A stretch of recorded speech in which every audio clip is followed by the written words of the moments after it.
Hey everybody, what is up? It is Crypto Diesel here with another video, and today I wanted to put out some content around getting started in the Bitcoin endeavor, or just the cryptocurrency endeavor. I feel as though a lot of people that I talk to, when they're getting in, don't know enough about it to make the smartest decisions with the money that they've worked really hard to earn. And I think it's important for awareness to be spread and for the learning curve to be addressed with all of these new coming people that want to get into the game. I welcome you, and I'm really excited that so many new people are coming in. I just think it's really important that there are some must-knows that you either research on your own, or hopefully this video will be a good primer to get you set up to be as secure and as safe as possible. Again, I'm not a financial advisor. Got to put that on the record. Do what you will with your own stuff. I just think that for me, this has given me the ability to kind of sleep easy at night and to not have to worry about whether or not my funds are safe or if I've done anything the right way. And it'll just help to get people a little bit of know-how.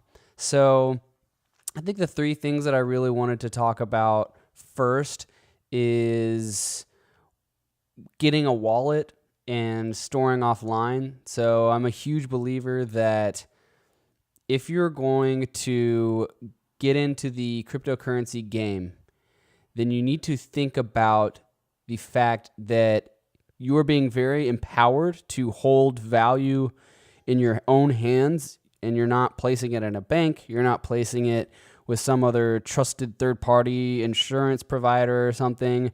You are straight up owning and personally actually holding and possessing the value that you have stored into this stuff, right? And so with that comes the responsibility of making sure that your funds are as safe as possible. I think with like online banking and stuff, it's been easy for us to kind of just go in and out and not really have to worry about it. Everything seems like it probably works. If I do a transaction, I'm sure it'll end up on the other side. Oh yeah, it's there. So in the cryptocurrency endeavor, I think that unless you want to regularly trade on exchanges, which I am not the guy to go to for that. I do not know very much about trading on exchanges. I use it sparingly. If you're really just trying to gain access to some cryptocurrencies, I think you should go a cold storage method.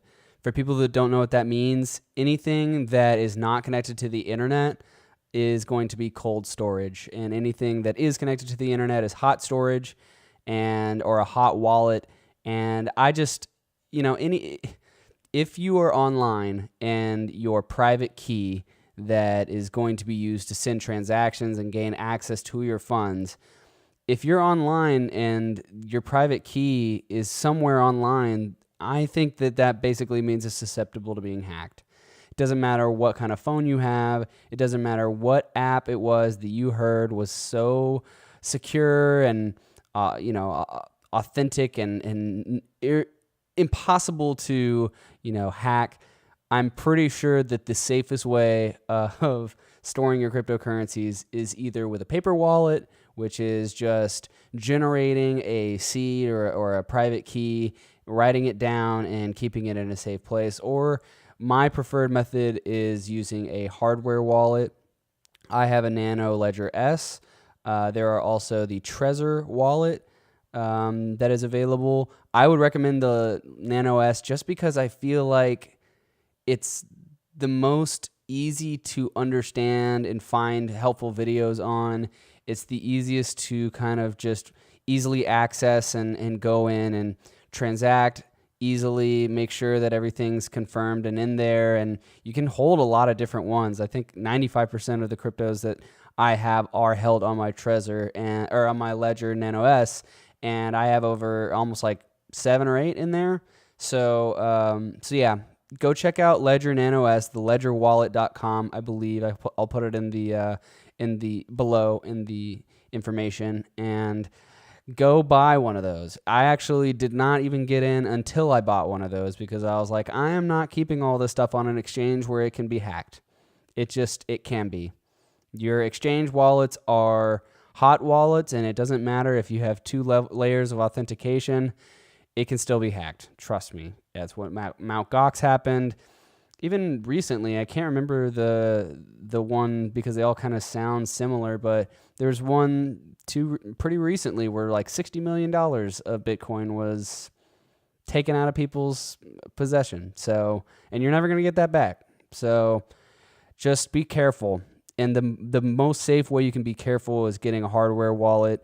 You know, John McAfee's like one of the biggest proponents of cryptocurrencies, but he's huge into that hardware wallets are the best way to go.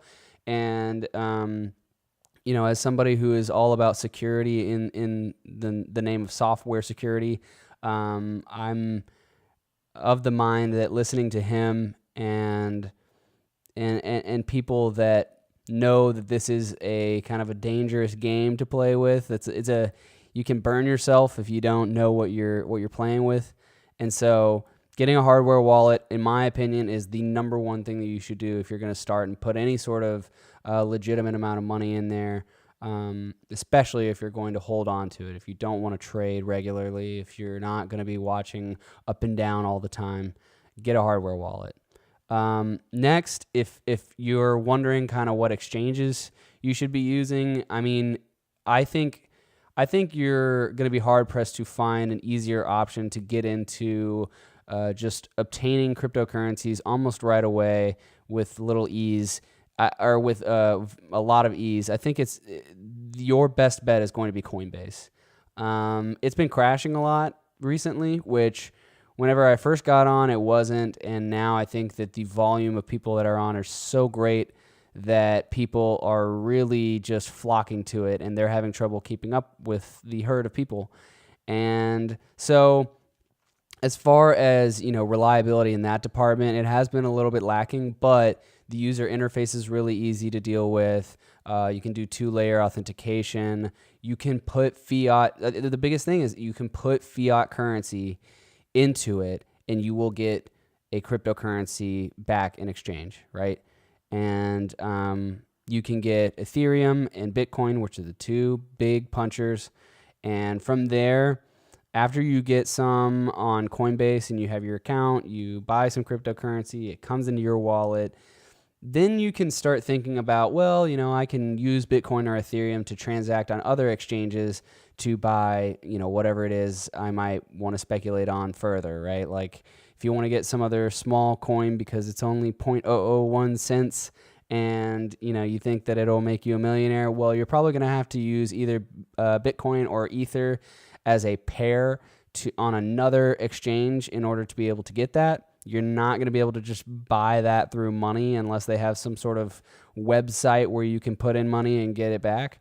Even still, I've never done that. I wouldn't do that. So Coinbase is going to be your best bet in getting started. It'll allow you to put in money from your bank account, from your credit card, and you know, the transactions take a long time, which kind of sucks. I prefer, you know, instead of you can put money in, right? It'll draw from your account and it'll put it into a USD wallet. It might take like a week to get there, but then once it's there, you do automatic transactions. So I have money stored on a Coinbase wallet, and then once something drops to a certain point, I can be like, okay, I want to buy it, and I get it immediately. And I think that's the best way of making sure that you're as timely as possible, is to just on the front end, make a deposit that you want. A week later, it'll be in your account, and you can make whatever transaction you want to immediately, which is kind of nice. So that covers your security with a Ledger Nano S or some other form of a hardware wallet or paper wallet. Coinbase is, I think, the easiest exchange to get started on. And, you know, finally, just make sure you know what you're doing. If you don't understand what blockchain technology is, go watch some TED Talks videos, or just... There's so much content on YouTube. I literally learned everything that I learned basically on YouTube. It's an incredible educational device to be able to tap into. And there's a lot of great YouTube content out there on cryptocurrencies. There are people that are funny. There are people that are really into the technical analysis. There are people that are more so just giving you market updates and information on cool upcoming projects. And then there are several ones where it's like you're just learning, what is this cryptocurrency? How does it work? What's its use case? What are the fundamentals around it? So please just take the time to understand what you're getting into. It is not just some beanie baby that you're trying to buy and you're hoping that it gets really, valuable. It is a means of peer-to-peer decentralized transactional value exchange. And I don't know if that made sense, but it is a way for you to put value into something that is stored solely on the internet. And so if you don't understand the internet, if you don't understand why blockchain is important, if you don't understand how a decentralized public ledger might work, just do your research, man. And I think you have to balance the excitement and the frenzy that everybody's going through right now and trying to hop on the bandwagon. You want to get in as soon as possible, but take your time, because if you don't have your hardware wallet or your paper wallet offline, if you don't have the understanding of what you're actually going to be investing in, and if you don't kind of make sure that the exchanges that you're using are legitimate and widely accepted as somebody that can be relied upon, you'll get burned, man. People get burned a lot. And if you don't take the time to do the proper steps and understand what it is you're doing, then you will get burned. And I don't want that for anybody out there. I think everybody deserves to learn and grow with this endeavor and in this market. And if they would just know a little bit more in going in, kind of like if you're going to get married to somebody, don't do it in 3 months, right? Know the person a little bit more. Do your homework.